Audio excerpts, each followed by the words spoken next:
how did Vince put you and Jimmy and Mike Hart together? What was the mindset behind finally doing something with you?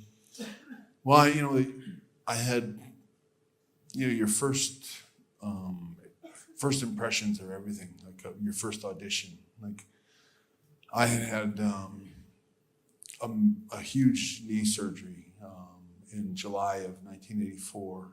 I injured it in January and limped through January, February, March, April, May, and June because I didn't have the connections then to get a quick appointment with a doctor and get some surgery. But my knee was really badly injured, and I sort of hobbled along all winter, and finally I got some surgery done in July, which was like the big zipper all the way up my knee. And then they told me I'd be off 6 months with the bad knee, with the recovery. And that's when WWE came to Calgary and told my dad that they wanted to buy him out. And I remember they had a conversation with me while I was still convalescing on my knee. Looking at me, you couldn't tell I had knee surgery, but this was maybe about 3 weeks after. But I was still limping around and pretty feeble on my knee. And they said they were going to make me a big star in New York, and that Vince was going to take over and want to bring you in. You're going to work with all the top guys and be a main event guy, and we have big plans for you and all this stuff. And I'm like, I don't believe any of it. To be honest, I really wanted to quit the business. I'd had enough. I'd been working for my dad for 6 years at that point, and I was really tired and like road worn and didn't want to do it anymore. And I was kind of hoping that something would put me on a different path.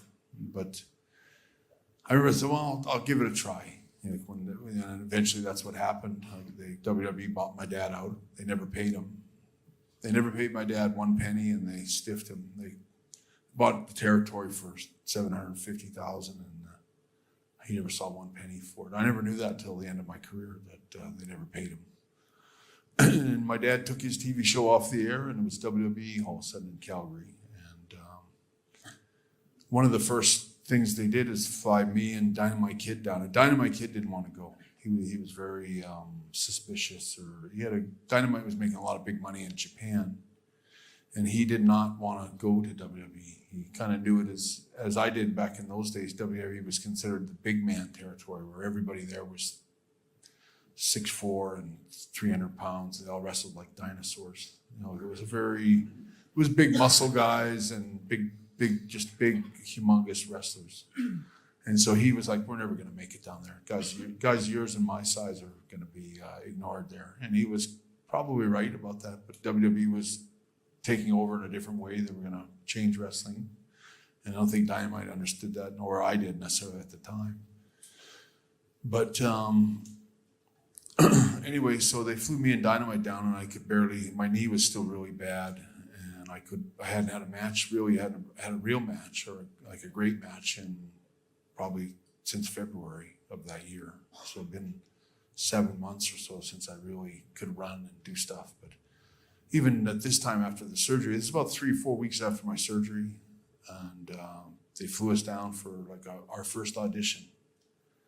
And it's on tape somewhere, but and it wasn't like it was so bad, but to understand wrestling at that time, these were what you call TV squash matches, where it's me and Dynamite Kid teamed up against 2 guys. One was a guy that I knew, a guy named Mike Sharp, who was a big 6'4", just a huge guy. And they told us, like, you guys are winning, and you got 3.5 minutes, go, kind of thing. And it's like, how do you wrestle a match in 3.5 minutes? Like, I've never had a 3.5 minute wrestling match in my whole life. It was a hard adjustment for me to condense everything down and to basically just go out there and kind of do a wrestling match with a little bit of we swap a couple moves back and forth, and then you beat somebody. I didn't know how to do that so well.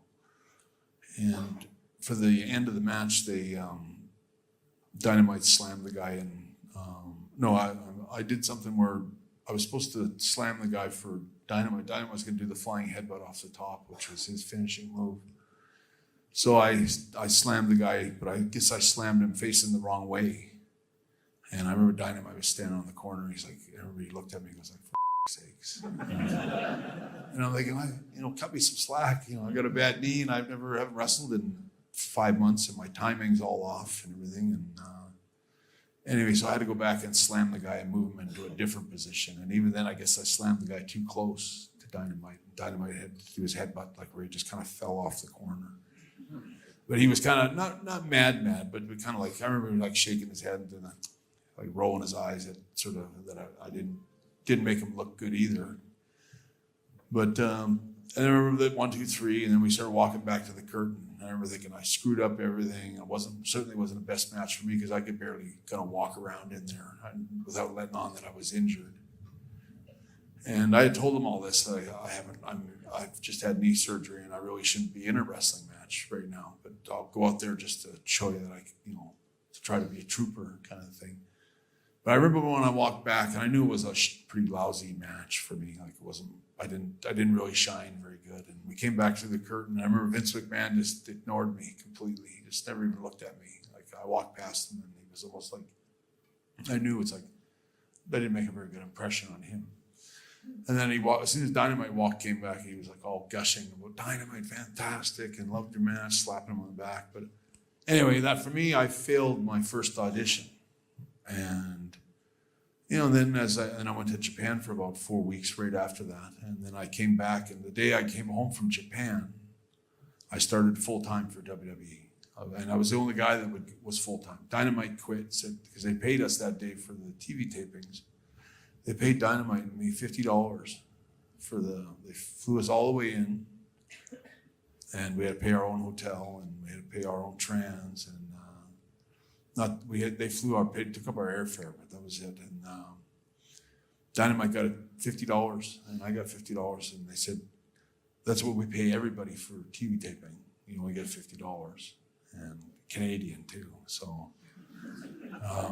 Dynamite was like, thanks for the $50. You guys can go F yourselves. I'm done here. I'll never work for you guys again, and don't call me again. But for me, I didn't have any other job, so I didn't have Japan.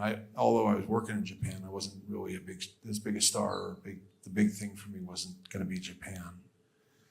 But the first impression is a big thing in wrestling, and my first impression from them was that, okay, this guy's he's not very good. And I was like, so then it was, once I started getting my timing and I got back to working every day, and they brought me in, and I was plus one other match for really, honest to God, for almost 7 months.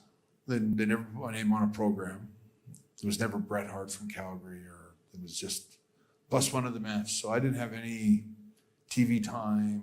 Nobody knew who I was. When I walked out, you could hear a pin drop when they announced my name. Bret Hart from Canada. I was like, nobody knows who I am. Even the wrestlers in the dressing room, I had no clout with anybody. Being a promoter's kid is probably the worst, because most promoters' kids are, spoiled sort of brats that have no wrestling ability and all that, and weren't very good, most of them. And so I was kind of shut out by everybody. Nobody, unless I worked with somebody in Japan or they worked for my dad somewhere, and they knew who I was or liked me, which most of them didn't. So I had zero credibility, or no one paid any attention to me. If anything, they ignored me every night. And I went like that for about 7 months, where I kept being plus one other match and plus one other match. And they said, don't worry, we're going to come up with something for you. And I could tell the big thing that happened was the Bulldogs did get signed. I kept telling the Bulldogs, like, you guys should come to New York. It's going to be great for you. And I remember Dynamite going, look what they're doing with you. And I'm like, don't worry about what they're doing with me, but they've got big plans for you guys. He's like, yeah, sure they do. And he wouldn't even entertain the idea of going WWE. He was like, if anything, they were like, based on how they were using me, they figured the same for themselves. And